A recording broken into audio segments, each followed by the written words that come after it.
Hello, we are ADA Productions, and this is our pitch for our music video, The Kill by 30 Seconds to Mars.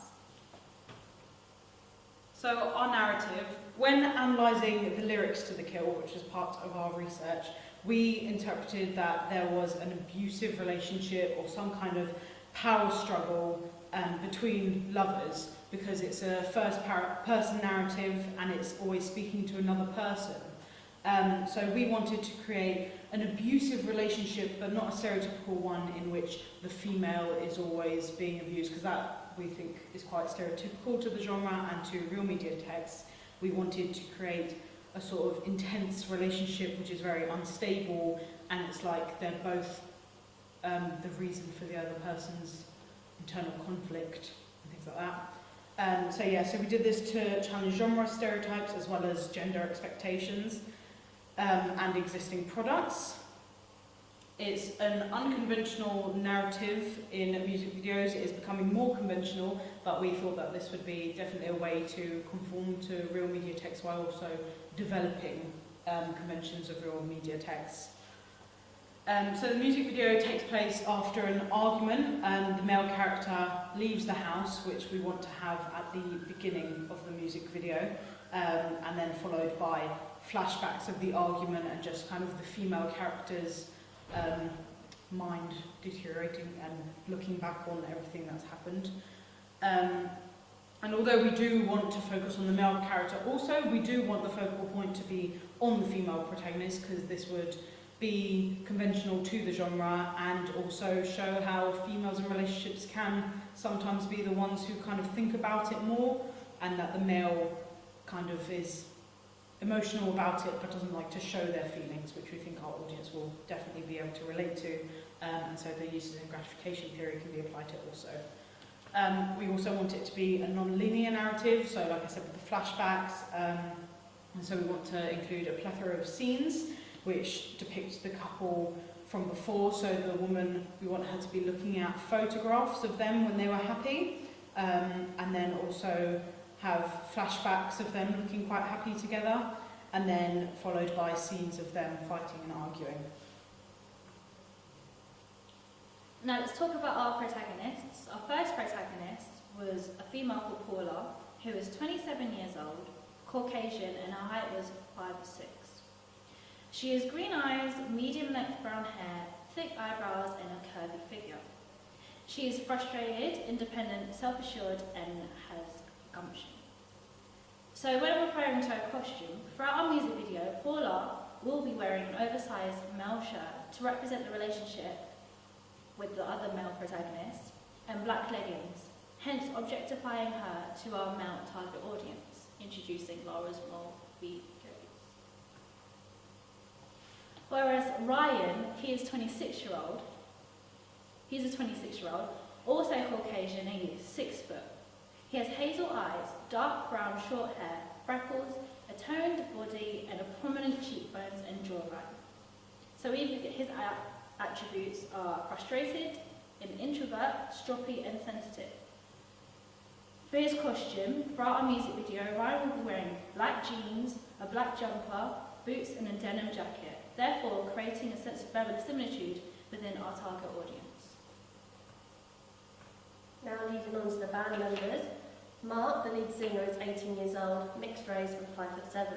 He has dark black hair, brown eyes, arm tattoos, although these won't be seen in the music video, a slim figure, and throughout the music video he will be wearing a black top, black jeans and a black leather jacket, therefore conforming to the genre and stereotypically making him the most dominant band member. Lucas, the electric guitar player, is 16 years old, Caucasian and 5'9". He has thick black hair, brown eyes, arm tattoos and a slim figure. Throughout our music video, he will be wearing a white top, burgundy open shirt, a necklace and black jeans. Jack, the bass player, is 19 years old, Caucasian and 5'9". He has dark blonde hair, blue eyes, slight facial hair, a prominent jawline and a slim figure. Throughout our music video, the bass player will be wearing a black top and black jeans. And lastly, the drummer Tom is 16 years old, Caucasian, 5'10". He has dark blonde hair, brown eyes and a slim figure and has glasses.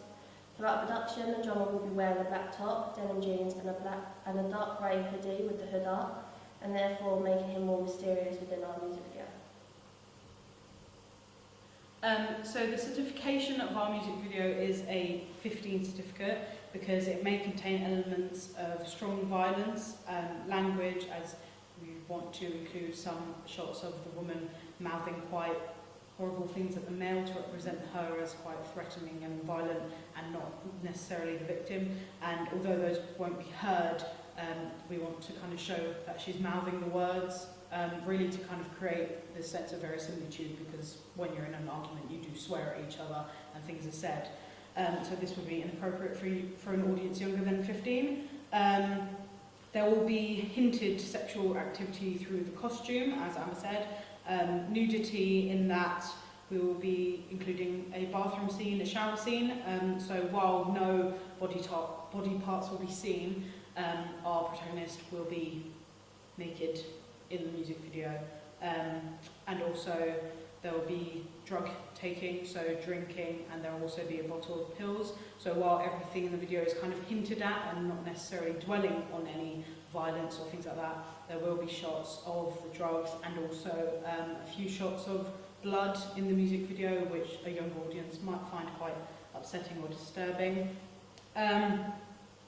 But this doesn't permit it to have continued aggression, excessive sexual crudity, and drugs cannot be misused. So we're trying to show the negative impact that drugs can have, which is another way we're not glorifying it in any way.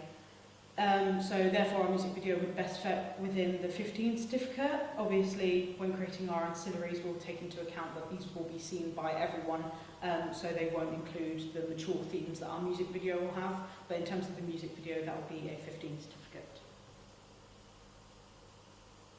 Our target audience is 15 to 25. We are going to try and appeal to this audience through the use of props and costumes. For example, the props we would be using are drugs, alcohol, photographs, as seen in other music videos.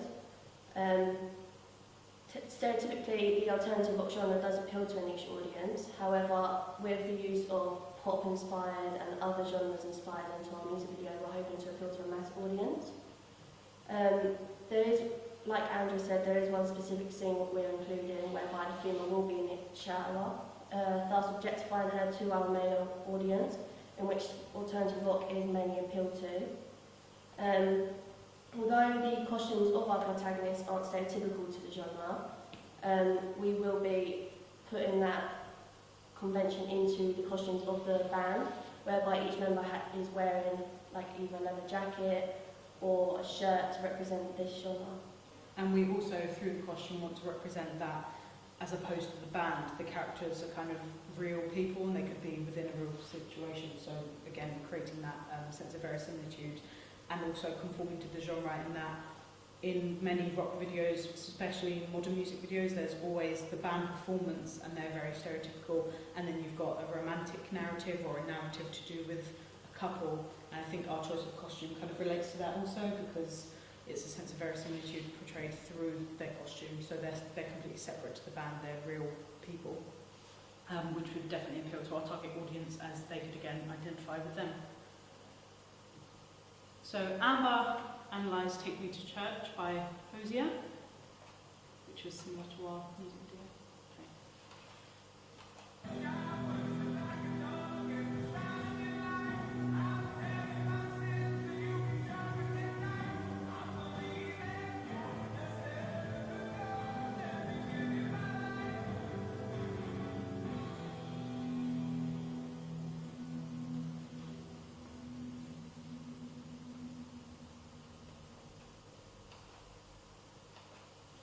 So in Hosier's Take Me to Church, there's a shot where the thug is seen throwing a chest into the fire, which represents one of the male protagonists' love has for the other.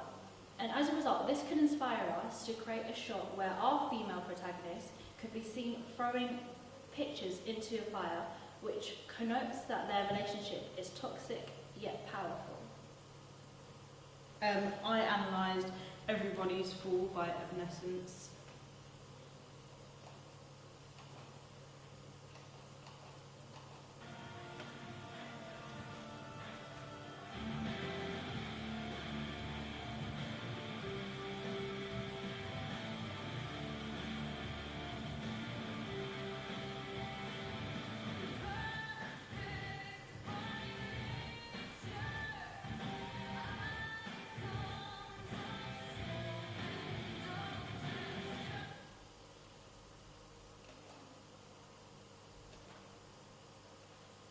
This music video inspired us a lot for our female protagonist, as she, in the music video, Amy Lee, who is the lead singer of Evanescence, her character was battling depression and is represented as very weak and isolated. It's shown from the very beginning, shots of her in the lift with other girls and things like that. While our character, we want to do shots of her in the living room after the mouse left the house from a very high angle to represent her as weak as well. And our lighting also helped to conform to this, because we are trying to challenge genre conventions, as most modern music videos, or in the rock genre, have quite dark lighting to kind of emphasise the darkness of rock and the genre.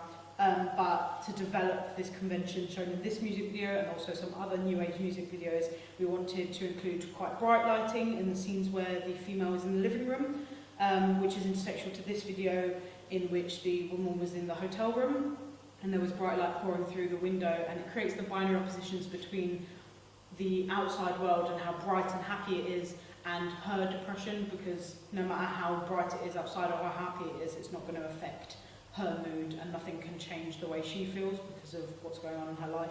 And that's what we wanted to represent within our narrative. The music video in which I gained influence from was Nickelback's Someday.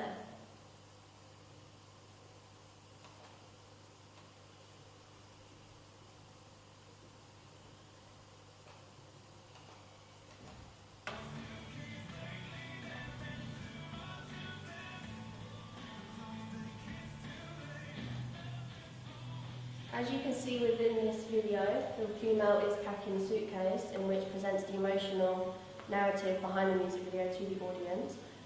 This gave us inspiration to also include this, as our target audience be able to relate to our characters through this narrative of an argument.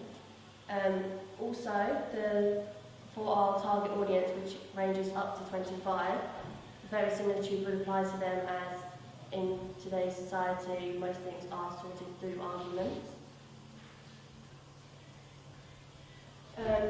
This shot of the female getting into the car, visually emotional to the audience, has influenced us to also include a similar shot whereby our male protagonist will be leaving the house visually angry after an argument with his partner.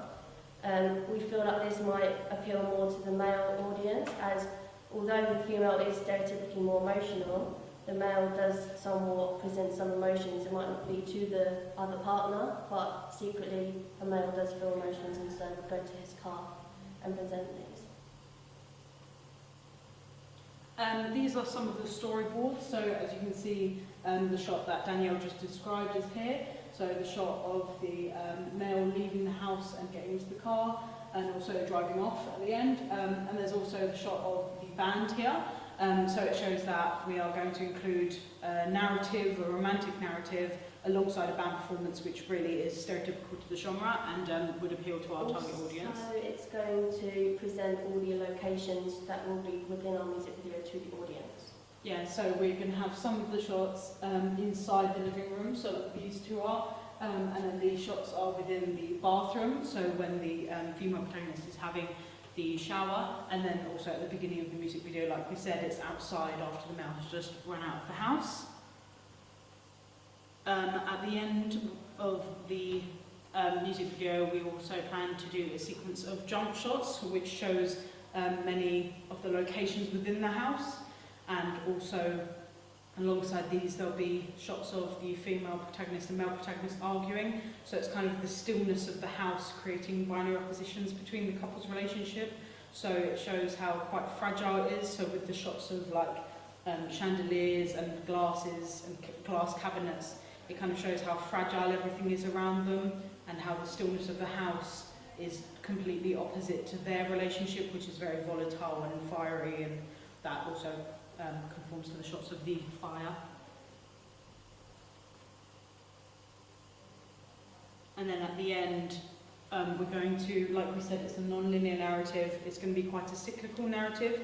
So we plan to do the shot, to edit the shot of the female running out at the beginning and at the end. So even though the audience thinks that it's going in somewhat a chronological order with some flashbacks, we really want to kind of leave it completely up to interpretation so that our audience has a negotiated reading of it, so they can put any interpretation they have on it, and it's up to them to figure out what happens at the end. And that's why we want to create quite an enigma through a lot of the shots and the narrative.